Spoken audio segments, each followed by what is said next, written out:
That night, when Chloe looked me dead in the eye and called me cheap, truly cheap, because I wouldn't take out a massive loan for our wedding, something inside me just shattered. Everything I thought I knew about us, about her, about our future, it all just crumbled in that one moment. And the hardest part? Looking back, the warning signs had been there all along. I just hadn't wanted to see them.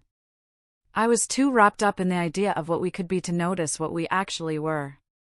You see, I grew up in a quiet town like Asheville, North Carolina, where people didn't really flaunt what they had. A place where your word was your bond, and nobody blinked twice at a 10-year-old truck if it still got you where you needed to go. My parents instilled in me this deep belief in living within your means, in saving, in avoiding debt at all costs. I worked hard in IT, built up a decent nest egg, bought a small house outright, had no car payments, no credit card bills. And honestly, I was happy. Free. Then, at a party my friend Mark threw one summer, I met Chloe. She arrived like a whirlwind, all confidence and sparkle, a total standout in her gorgeous dress amidst a sea of jeans and t-shirts. She was from Chicago, working in marketing, and had this vibrant energy that was impossible to ignore. We got talking, and she told me she was exhausted by the city's rat race, tired of constantly chasing expectations. She actually used the word refreshing to describe my calm, grounded way of life, like I was a cool glass of water on a scorching day. For the first few months, our relationship felt perfect. She'd drive out to Asheville on weekends. We'd drink coffee on my porch as the sun came up, go fishing on Lake Lure, cook simple dinners. She'd laugh at herself for not being able to bait a hook, always saying how much she loved how different my world was from hers. She swore she was so lucky to find someone who wasn't obsessed with status. I remember one night, under a blanket of stars, she looked at me with those soft eyes and said she finally felt like she could breathe. That was it for me. That was the moment I thought I'd found my person. But then, tiny cracks started to appear. Little comments she'd make, brushed off as jokes at the time. My truck being older than some of her friends' kids. Suggestions that we upgrade from our local diner to a fancier restaurant. Remarks about her friends in Chicago with their amazing apartments and skyline views. At first, I just thought she was making conversation, harmlessly comparing our lives. But the frequency of these comments began to increase. She'd scroll through social media, showing me huge diamond engagement rings her friends received, diamonds that cost more than my truck. She'd laugh and say, "Can you imagine spending that much?" But there was always this flicker in her eyes, a subtle yearning I tried desperately to ignore. She started talking about her old life more often, the lavish dinners, weekend getaways, designer clothes. But she'd always follow it up with, "But I don't miss any of that, not really." And that, I realize now, should have been my first real clue that maybe, just maybe, she missed it more than she was letting on. Around 8 months in, I knew I wanted to marry her. I'd been saving my whole adult life, and I had enough for a beautiful sapphire engagement ring, her favorite gemstone, set in white gold with accent stones. It wasn't a massive diamond, but it was elegant, unique, and I thought it represented us. I proposed on that same porch, at sunrise, coffee getting cold beside us. She said yes. She cried happy tears. And for that first week, it truly felt like a dream. The shift happened when we drove to Greenwich, Connecticut, to her parents' house, so I could formally ask for their blessing and she could show off the ring. The whole drive, Chloe was tense, fiddling with the ring box, checking her makeup repeatedly. When her mom saw the ring, that smile, the one she'd greeted us with, faltered. Her eyes flickered to mine, a look I couldn't quite decipher. Her dad was more subtle, a firm handshake, a congratulation. But the judgment in the air was palpable.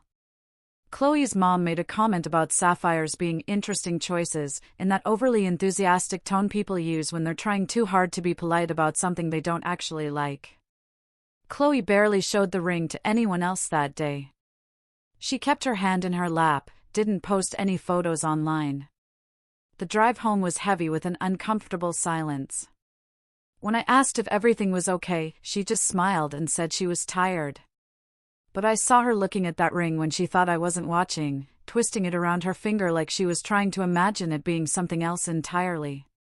Lying in bed that night, staring at the ceiling, the thought I'd been pushing away for weeks finally broke through. Was she embarrassed of what I gave her? Was the woman who loved my simple life actually waiting for me to become someone who could give her the life she'd left behind? Now, this is the crucial lesson I wish I'd understood back then.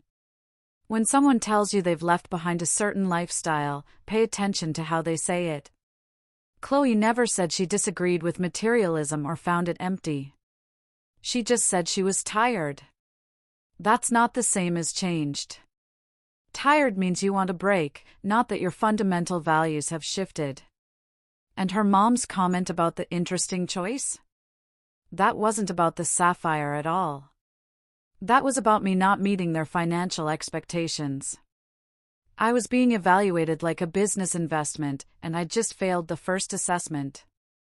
The question I should have asked myself right then was, if she's embarrassed to show her family what I gave her, how will she feel showing her friends, her colleagues, the rest of her world?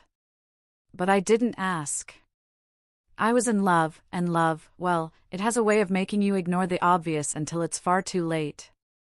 The wedding planning started, and it spiraled quickly. I envisioned a small, intimate gathering, maybe 50 close friends and family. Chloe pulled out her laptop, and I watched the guest list grow from 50 to 100, then to well over 200. She talked about venues, vineyards, historic mansions, waterfront properties with year-long waiting lists. Every single option came with a price tag that made my stomach churn. When I brought up the cost, she'd wave it off, saying we'd figure it out, that weddings are expensive, that this is normal. I suggested simpler options, a community hall, or an outdoor ceremony at Lake Lure. Her face would cloud over, and she'd give me that tight smile that said I'd messed up. She started using phrases like our special day and once in a lifetime, as if those magic words justified any amount of spending. The catering became our first real argument. I found a local caterer with amazing reviews, delicious buffet-style food, and reasonable prices. Chloe glanced at the proposal for 30 seconds before pulling up websites for premium companies doing plated, multiple-course meals with wine pairings. The difference in cost was staggering, tripling our food budget. But she insisted buffets looked cheap and tacky, that her family would judge us, that we couldn't ask people to stand in line at our own wedding.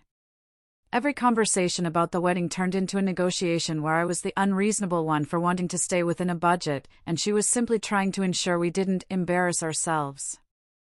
I started dreading these planning sessions, a knot tightening in my chest every time she mentioned wedding stuff. Then, one sleepless night, I grabbed her laptop to check my email. The browser was still open, and I saw the tabs.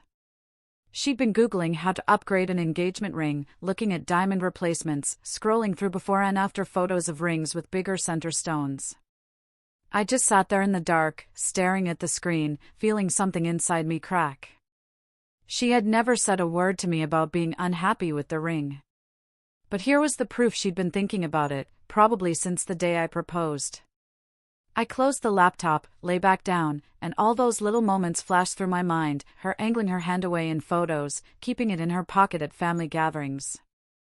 All the signs I'd missed, or chosen to ignore. That was the moment I truly understood, she'd never been happy with what I offered. She'd just been waiting for me to figure out I needed to offer more. The bridesmaid situation pushed things even further. Chloe wanted her sister, Sarah, and 3 college friends in the wedding party. Fine, until she announced they all needed matching custom-ordered dresses from a specific boutique. These weren't dresses you could wear again, they were several $100s each, plus alterations, plus matching shoes. Sarah called me one afternoon, her voice tight with stress. She had 2 kids, a mortgage, a tight budget, and Chloe had completely shut down her attempts to find more affordable options. Sarah was hoping I could get through to her. When I brought it up that evening, Chloe's response made my blood run cold. She said, if people can't afford to be in my wedding, maybe they aren't the right people to have standing beside me.